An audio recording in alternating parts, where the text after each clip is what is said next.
Honest J Nowak. Oh yeah.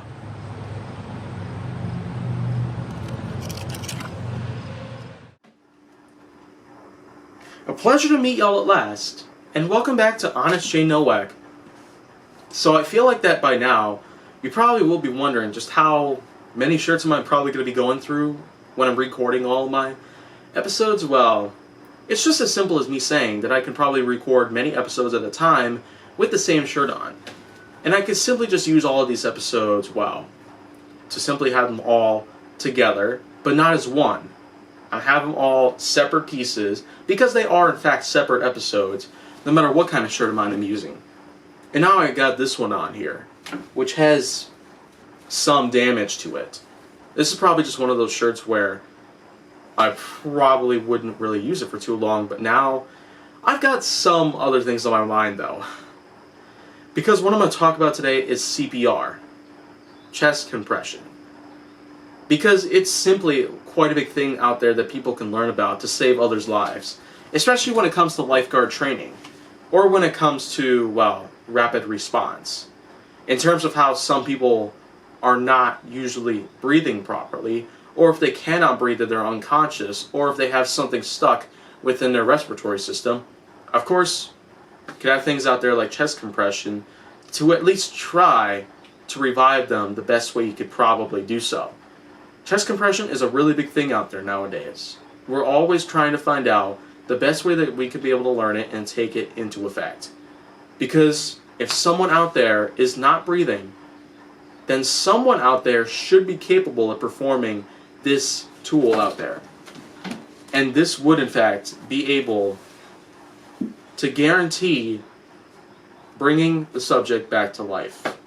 Simply because as long as you're keeping the lungs functioning and the heart itself is not really working properly, but the lungs are, then you know that we're going to have ourselves a grand old time trying to get someone to come back to us. And of course, it all depends on the condition though that someone had ended up suffering from, such as if they had fallen from some height, they've fallen unconscious, their heart stopped beating, or if they just had not been breathing properly. And if any of that sort is what's happening to you, then well, it's certainly a big thing out there that many of us worry about. We worry about stopping our breathing altogether. But luckily, of course, that's where the tool of chest compression comes into play. Whenever we do chest compression, we always try to keep constant pressure on the chest, then breathing into the victim's mouth to try to help regain their ability to breathe normally. In terms of how they'd be able to breathe in through their nose or their mouth, depending on how they're able to do it, there's really no way that chest compression would be able to fail. That's depending though on the severity of the condition that a victim had been affected. And of course, it's probably just all dependent on what the cause of these factors are in terms of how they play together to end up causing the heart to stop beating, or if, of course, the victim himself would stop breathing because of certain other things out there, but mainly it's because of what could kill you. Anything out there could kill you. A bolt of lightning could cause some extreme damage to you. Probably something that could be worthwhile dying for.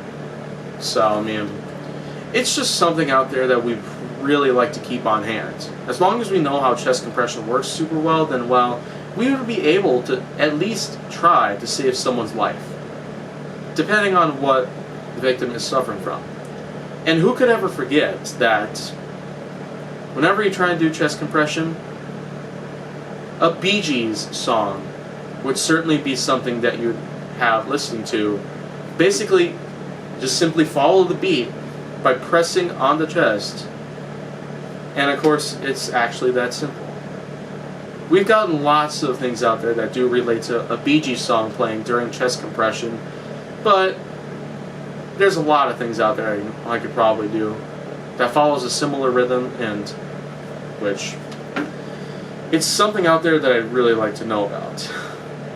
Depending on what song people use while they're doing chest compression, I mean, you could probably put a comment down below if you feel like doing so, but I'd say it's something out there that we could probably like set aside, because the idea of CPR just to save someone's life is already as good enough as it is. The way we're taught about it is actually pretty darn simple now. So I feel like that's probably just that part I've got to know based on what CPR is and how it would certainly work. But there's certainly going to be other things out there that I would like to talk about here on Honest J Nowak, or HJN. I tell you, these acronyms are getting better by the minute. But if you want to see more go down on my channel, make sure that you like, subscribe, comment, follow me on social media, and stay on the Hollywood side.